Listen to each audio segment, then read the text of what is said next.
Exodus chapter 2, verse 1.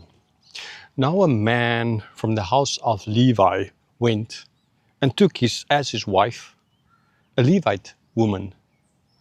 Okay, so the first verse, kind of pretty simple here. So it's a man from the type of Levi taking a Levite wife. So it is all just in the Levites. Okay, so he's making sure that we know Moses, his roots from both sides, Levites. So he's not a mix between tribes. He is a Levite on both sides.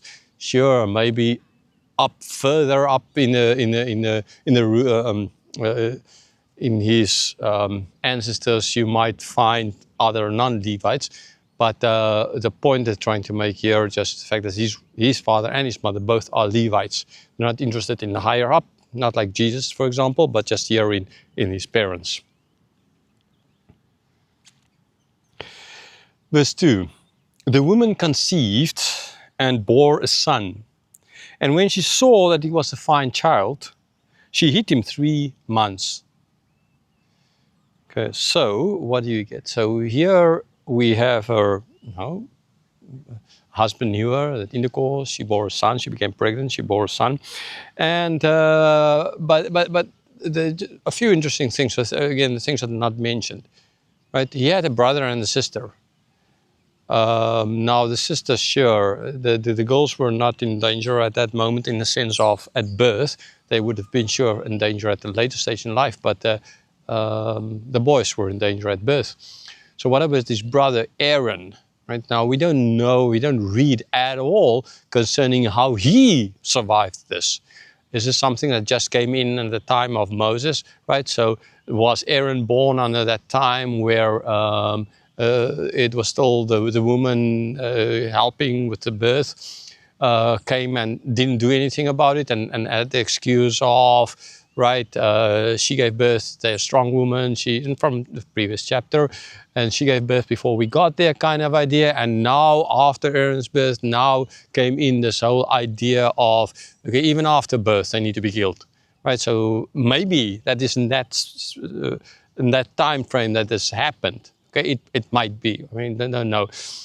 And understandably, Aaron at this stage is not the important person. Moses is an important person, right? So the other two are their birth and how they survived, but this Aaron is not mentioned because that's not really the important player in this case.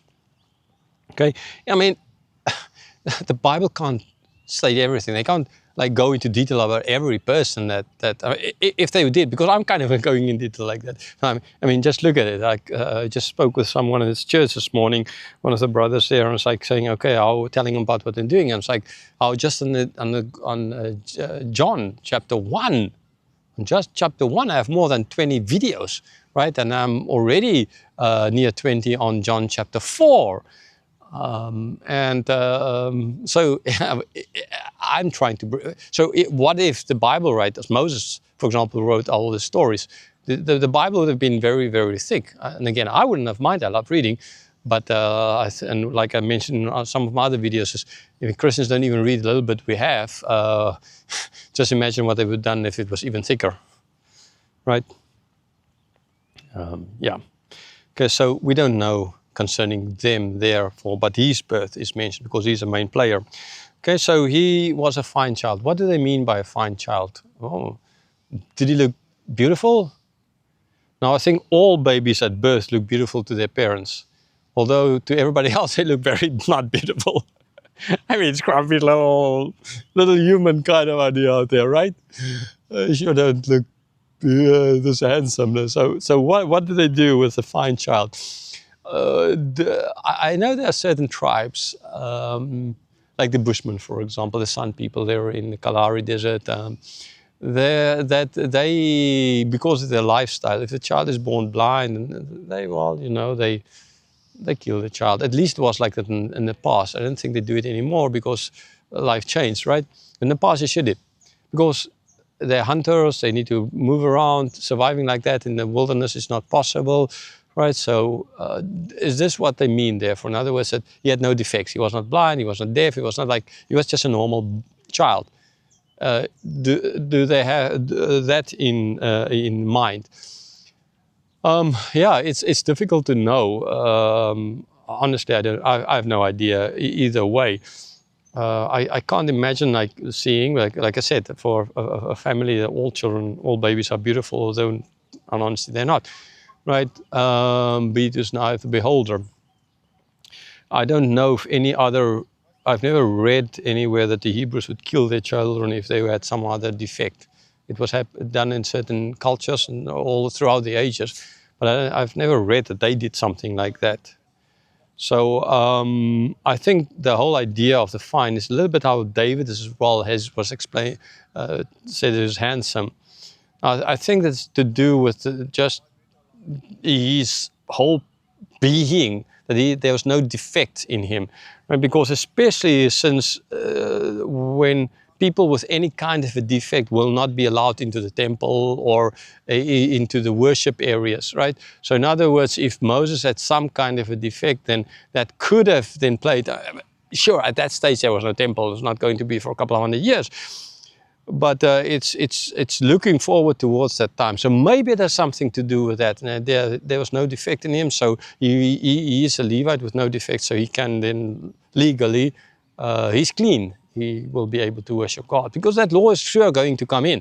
Moses is going to bring in that whole idea of the clean, I mean, God through Moses, that is. I think most likely this is what they have in mind here. Right, so she then, because he was she hit them.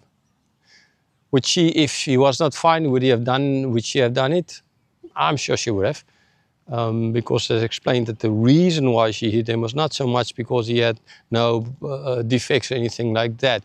Yeah, sure, it might have been very difficult for them as a family, being enslaved, slaves, for the mother to take care of an invalid kind of a baby. Sure, that would have been difficult. So maybe there might be something like that involved.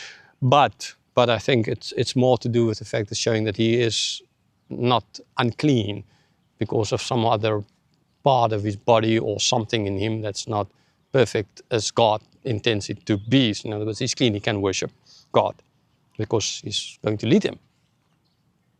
So she hid him for 3 months. Right? Why 3 months? Well, I mean, I remember like in Russia, there's certain, well, not only in Russia, but yeah, for sure in Russia. Like babies after birth, they don't allow none other people except outside the family to see the child.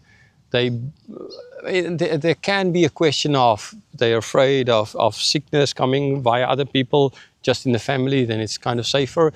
But I know it has a lot more to do with, unluckily, with unbiblical beliefs, in the sense that it's bad for the child, not health-wise, but just for his future and all those kinds of things. It's an animistic. It comes from animism, actually, right? So yeah, I remember there in the village, this couple as well. They gave birth and we couldn't see the child for a couple of months because, and they explained it, and we understood what the reasons were. But that's more than 3 months. That's 6 months at least. Now, so yeah, 3 months, the baby is very small. He needs to drink the whole time, crying a lot, all of that. So the mother has to be close by to be able to feed him. After 3 months, it becomes a little bit easier. Still not, he still needs to eat a lot and still all these kinds of things, but it becomes a little bit easier. It's a little bit stronger, right? So I think this is what is at play here. So she hit him. Oh, just I forgot to say, I'm here again in the King Rama IX Park, near Seagon Square, in the train night market, Rotfai night market, with this Thai Buddhist pagoda here in the back.